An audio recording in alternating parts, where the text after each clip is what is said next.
ঠাকুরের রাতুল চরণে প্রণাম জানিয়ে, আরাধ্যা জগৎজননী পরমায়ের রাতুল চরণে প্রণাম জানিয়ে, পরম পূজ্যপাদ বরদার চরণে প্রণাম জানিয়ে, পূজনীয় আচার্যদেবের চরণে প্রণাম জানিয়ে সকলকে আমার রানন্দিত জয়গুরু বলে আলোচনা প্রসঙ্গে চতুর্থ খণ্ডে। এরপর অনেকেই উঠে পড়লেন।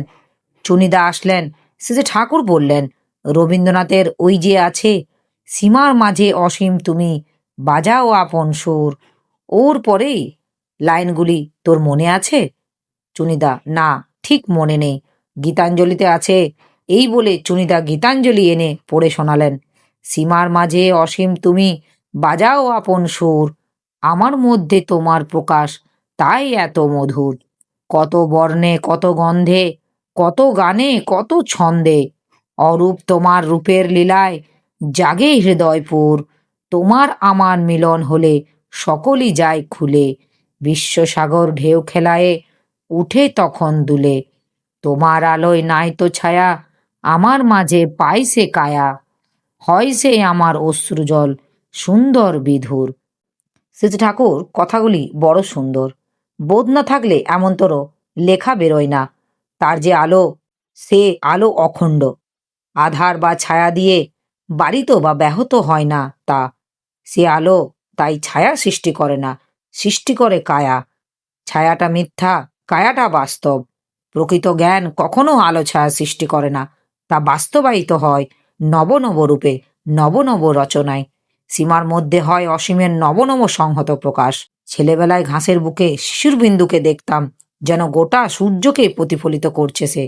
দেখতাম আর মনে হতো, শিশির বিন্দু যদি জগৎ প্রসবিতা সূর্যকে বুকে বহন করে বেড়াতে পারে, তবে আমি যতই ক্ষুদ্র হই, আমিও বা পারবো না কেন?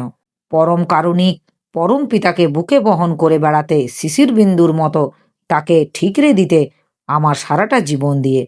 এইসব কথা ভাবতাম আর বুকখানা যেন আনন্দে 10 হাত হয়ে উঠত। এখন দেখছি ছেলেবেলার ভাবনাটা মিথ্যা কল্পনা নয়। রবীন্দ্রনাথও তো ওই কথাই বলেছেন, তার মতে করে কবির ভাষায়। সীমার মাঝে অসীম তুমি, বাজাও আপন সুর, আমার মধ্যে তোমার প্রকাশ, তাই তো এত মধুর। শ্রী ঠাকুর কথাগুলি বারবার রোমান্থন করছেন আর রসিয়ে রসিয়ে উপভোগ করছেন। চোখ মুখ তার রসাবেশের মাধুর্যে আরো মধুর হয়ে উঠেছে। রসিক শেখর যেন বিশ্ব রহস্যের গুঁড়ো স্বাদ আপন অন্তর নতুন করে আস্বাদন করছেন, আস্বাদ গ্রহণ করছেন আর তজ্জনিত তৃপ্তিতে মশগুল হয়ে উঠছেন। চেহারায় ফুটে উঠেছে সেই অপার্থিব ব্যঞ্জনা। একটি ভাই এসে বললেন, ঠাকুর, আপনি বাবা মাকে ভক্তি করার কথা বলেন, কিন্তু আমার বাবা মাকে মোটেই ভালো লাগে না। জোর করে কি ভক্তি হয়? সেজে ঠাকুর: বাবা মাকে ভালো লাগে না মানে নিজের জীবনকে তোমার ভালো লাগে না, অমন কথা কখনো বলবি না। অমন কথা বলাও পাপ, ভাবাও পাপ, শোনাও পাপ। বাবা মা হলেন তোমার জীবনের আদিভূমি, তাকে দিয়েই চালাইছে তোমার শরীর মন। তাদের যদি অপভার করতে শেখো, দেখবে দুনিয়া তোমার বাউ তুণ্ডে হয়ে ঘুরে বেড়ানো ছাড়া কোনো গত্যন্তর থাকবে না। বাপ মায়ের প্রতি ভক্তি শ্রদ্ধা নেই, অথচ জীবন বড় হয়েছে, এমন একটাও মানুষ দেখা যায় না। আমি বলছি, তুই রোজ এগুলি করবি। রোজ সকালে উঠে বাবা মাকে ষষ্ঠাঙ্গে প্রণাম করবি। ইষ্টভীতি করিস তো? ভাইটি: আজ্ঞে করি শ্রী ঠাকুর। ইষ্টভীতি করার পর বাবা ও মাকে কিছু না কিছু রোজ দিবি। নিজে হাতে বাবা মায়ের সেবা যত্ন করবি। বাবার জুতোটাই হয়তো কালি দিয়ে দিলি, পা ধোয়ার জলটা হয়তো এনে দিলি, মার বাসনটা হয়তো মেজে দিলি। রান্না করতে করতে মা ঘেমে গেছে, তুই যে হয়তো পাখা নিয়ে বাতাস করলি। নিত্য নতুন ভেবে ভেবে বের করবি, আর বাবা মায়ের সন্তোষ ও শান্তি হয় যাতে, হাতে কলমে তাই করবি। কয়েকদিন এই করে দেখ, তখন দেখবি বাবা মাকে কত মিষ্টি লাগে। বুঝতে পারবি তারা কি বস্তু। বাবা, এই জ্যান্ত দেবতাকে যদি খুশি করতে না পারো, তারা যদি প্রসন্ন না হয়, তাহলে কিন্তু সব দেবতার দরজায় তোমার কাঁটা পড়ে যাবে। কারো প্রসন্নতা উৎপাদন করা সম্ভব হবে না তোমার পক্ষে। উক্ত ভাই যদি তার ইষ্টের পথে চলার বাধা সৃষ্টি করে, তাহলে কি তাদের মেনে চলতে হবে? শ্রী ঠাকুর: তোমার মঙ্গল যারা চান, তোমার হিতাকাঙ্ক্ষী যারা, তারা কখনোই তোমার মঙ্গলের পথে চলতে বাধা দিতে পারেন না। তবে তোমার নিজের আচরণ দিয়ে প্রমাণ করতে হবে যে তুমি প্রকৃত মঙ্গলের পথে চলেছ। তার প্রথম ধাপই হলো পিতামাতার প্রতি তার সশ্রদ্ধ সেবাপরায়ণ হওয়া। তোমার ঠাকুর ধরার ফলে নগদানগদি এই শুভ পরিবর্তনটা যদি তারা দেখেন, তাহলে তোমার সঙ্গে লড়াই করতে যাবেন কোন দুঃখে? সেবা খুব দিতে হয়, মান্য খুব করতে হয়, কিন্তু ইষ্টের ব্যাপারে খুব ধর্মমত্ত থাকা লাগে। ধরো, তোমার হয়তো নিরামিষ খাবার কথা, তোমার মা বাবা হয়তো নিরামিষ আহারে তাৎপর্য বোঝেন না। এখন তাদের খুশি করার জন্য তুমি যদি পূর্বপদ মাছ মাংস খেতে থাকো, তাহলে কিন্তু তুমি গেছো। তোমার নিজেরও তাতে ভালো হবে না, ভবিষ্যতে তাদেরও ভালো করতে পারবে না।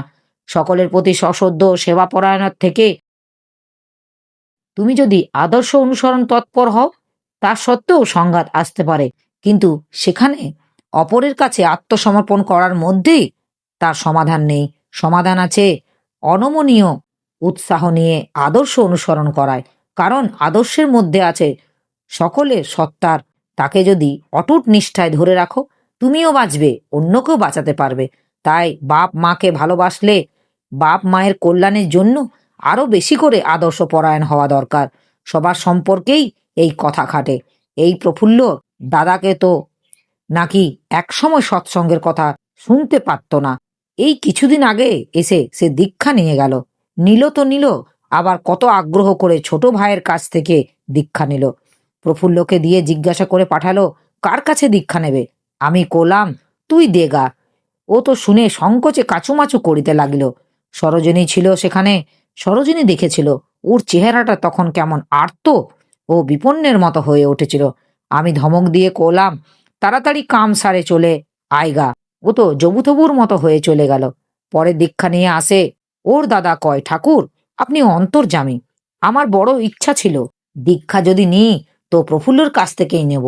শুনে একটা আত্মপ্রসাদ হলো যে প্রফুল্ল আমার কাছ থেকে পড়ে থেকে দাদার মনের এতখানি দাগ কাটতে পেরেছে। আমি এই ঘটনা বললাম এই জন্য যে গোড়ায় যত বিরোধী সৃষ্টি হোক, সুনিষ্ঠ চলন যদি থাকে, তাহলে পিতামাতা গুরুজন বা প্রিয়জন যারা আছে, কালে কালে তাদের অনেকে নিয়ন্ত্রণ করা যায়, বিশেষত শুভ সংস্কার সম্পন্ন যারা। তবে এ কথা ঠিকই, পিতামাতা শুভ সংস্কার না থাকলেও তুমি এখানে আসতে পারতে না। তোমার দীক্ষিত হওয়ার ভিতর দিয়ে বোঝা যায় তোমার বাবা মায়ের ভিতরেও সদ্গুরু গ্রহণের প্রবণতা অনুস্যূত আছে। তারা দীক্ষা নেন বা না নেন, তোমার চলন যদি বিক্ষুব্ধ না করে, তবে তারা দীর্ঘদিন তোমার প্রতি সৎসঙ্গী হওয়ার কারণে বিরক্ত থাকতে পারেন না। তোমার বাবা মার কাছে আগে তোমার দাম যদি না বাড়ে, তবে আমার দাম বাড়বে না। তোমার দাম বাড়া মানে তোমার চলনের ফলে তোমার প্রতি তাদের একটা স্নেহল শ্রদ্ধার সৃষ্টি হওয়া। সেখানে যাজন হলো ওই, তা না করে মুখে যদি কেবল ঠাকুর ঠাকুর করো, তার মানে তোমার ঠাকুরকে অশ্রদ্ধা করতে বলছো তুমি। ওকে যাজন বলে না, বলে গাজন। শেরপুরের খগেন মালাকারকে দেখে জিজ্ঞাসা করলেন, কিরে, বক্তৃতা দেওয়া অভ্যাস করে দিয়েছিস তো? খগেন, হাঁ শ্রী ঠাকুর, খুব লাগা। মানুষের প্রাণে প্রাণে তুফান তুলে দেওয়া চাই। কথার সঙ্গে হাব ভাব, ভঙ্গি, চাউনি, হাত নাড়া সমানতালে ওই কথা প্রকাশ করা চাই। তাতে ফলটাও আরো তরে শক্তিশালী হয়। নাম করা বাগীদের বক্তৃতাগুলি পড়তে হয়, আর সবসময় মাথার জামিনে নাঙল চালাতে হয়। কোন কথাটা কেমন করে উপস্থাপন করব, যুক্তি, আবেগ, তথ্য ও কল্পনা শক্তির শোভন সম্মিলন চাই। আর একটা খাতা সবসময় সঙ্গে রাখবি। পড়া, শোনো ও দেখার মধ্যে যা ভালো পাবি, তাতে তা করে টুকে রাখবি। নিজের মাথায় যদি কখনো কোনো ভালো কথা চিন্তা করে দীপ্ত হয়ে ওঠে, তখনই তা লিখে রাখবি। নিষ্ঠার সঙ্গে লাগা জোড়া তীব্র অনুশীলন না করলে হয় না। করতে করতে এমন একটা স্তর যাওয়া লাগে যেখানে বহতা স্রোতে সাক্ষাৎ পাওয়া যায়। এইভাবে পাথর খুঁড়ে খুঁড়ে এগুতে হয়। ভালো জল পেলে তখন গোফে তা দিয়ে মাসাজে মৌতাত করো। ভালোর উপর আরো ভালো আছে, তাই চেষ্টা ও সন্ধান ছাড়তে নেই। এই ইষ্টানুক অতন্দ্র তপস্যাই জীবন। এটা খতম হলেই জীবনের ঘুণ ধরে যায়। লোকে মেয়ে মানুষ চায়, টাকা পয়সা চায়, নাম যশ চায়, কিন্তু কিছুতেই শাস্তিক তৃপ্তি পায় না। এরপর শেষে ঠাকুর একবার তামাক খেলেন। তামাক খেতে খেতে অরুণকে বললেন, কাজলা কেমন আছে দেখ আয়গা তো। কাজলা কেমন আছে দেখে আয়গা তো। অরুণদা দেখে এসে বললে, এখন একটু ভালো, মাসিমার সঙ্গে ফষ্টি নষ্টি করছে। শেষে ঠাকুর শুনে একটু হাসলেন, তারপর বললেন, মনুতে পিতা মাতা ও আচার্য সম্বন্ধে অতি সুন্দর কথা আছে।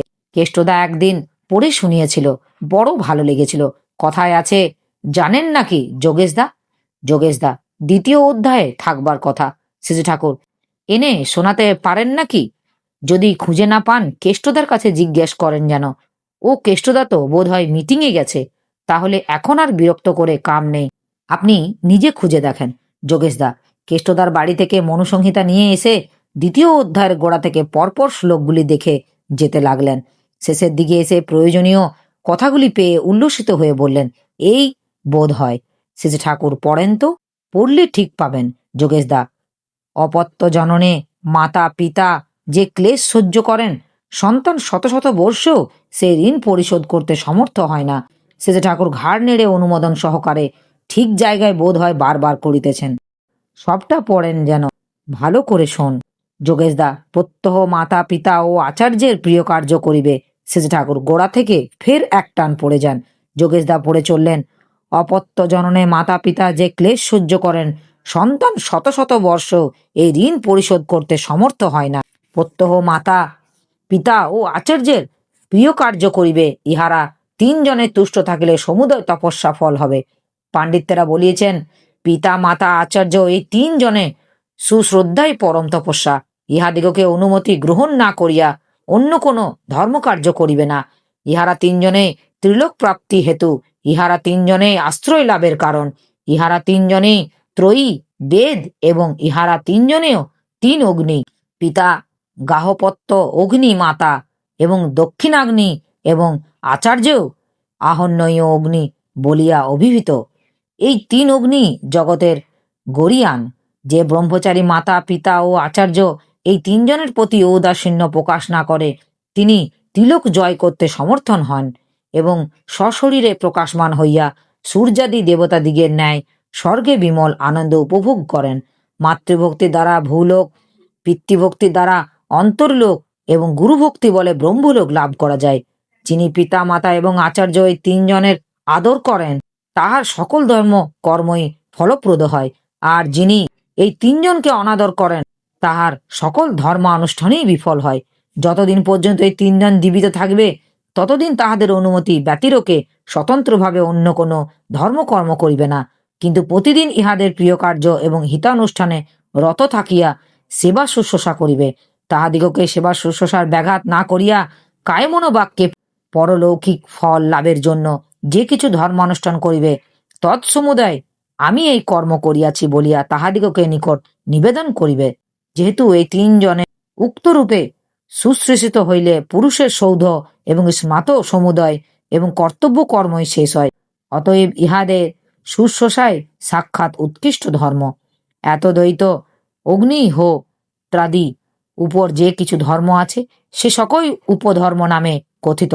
যোগেশদা বেশ ভাবের অভিব্যক্তি সহকারে গভীর শ্রদ্ধা নিয়ে গুরুগম্ভীর কণ্ঠে কথাগুলি পাঠ করলেন।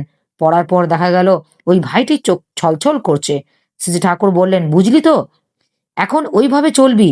পারিস তো কথাগুলি টুকে নিজের কাছে রেখে দিস, মাঝে মাঝে পড়িস। ভাইটি বিনীতভাবে বললেন, আজ্ঞে তাই করব। একটু পরে ভাইটি উঠে গেলেন। শ্রী ঠাকুর তখন সমবেত সবাইকে লক্ষ্য করে বলছেন, নিজের ভালো চাই না এমন মানুষ খুব কমই আছে, কিন্তু আমরা জানি না কেমন করে নিবু নিবু ভালো চাওয়াটা জ্বলন্ত করে দিতে হয়, আর ওই চাওয়া অনুযায়ী চলনাটিকে উৎসকে তুলতে হয়। আগে ব্রাহ্মণরা ঘরে ঘরে হানা দিয়ে নিজেদের দায়ে এই কাজটি করতেন, তাই সমাজে অতখানি সুস্থ স্বস্থ থাকতো। আজ এই মৌলিক কাজটি বাদ দিয়ে হই হুল্লোড় খুব করা হচ্ছে, তাই কোনো কাজই দানা বেঁধে উঠছে না। সবই যেন ফাঁকা ফাঁপা, তলা শূন্যি। তাই তোমাদের এই ঋত্বিক আন্দোলনে না দাঁড়ালে সমাজের নিস্তার নেই। এটা শুধু বাংলা বা ভারতের জন্য প্রয়োজন নয়, প্রয়োজন প্রত্যেকটি দেশের জন্য। তাই তোমাদের অত করে কই খাঁটি সংস্কারওয়ালা লোক জোগাড়ের কথা। যা কই তা যদি করো, তাহলে দেখবে ভারত আবার দেবভূমি হয়ে উঠবে। তাই চোখে মুখে যেন এক অন্তহীন আশা ও বিশ্বাসের ছবি ফুটে উঠল। সেই মুখশ্রী দেখে সকলে প্রাণ আনন্দে নৃত্য করতে লাগলো। আমার এই আলোচনা প্রসঙ্গে কিছু ভুল ত্রুটি হয়ে থাকলে আপনারা আমায় ক্ষমা করবেন। উপস্থিত দাদা ভাই বোন মায়েদের আমার রা আনন্দিত। জয় গুরু।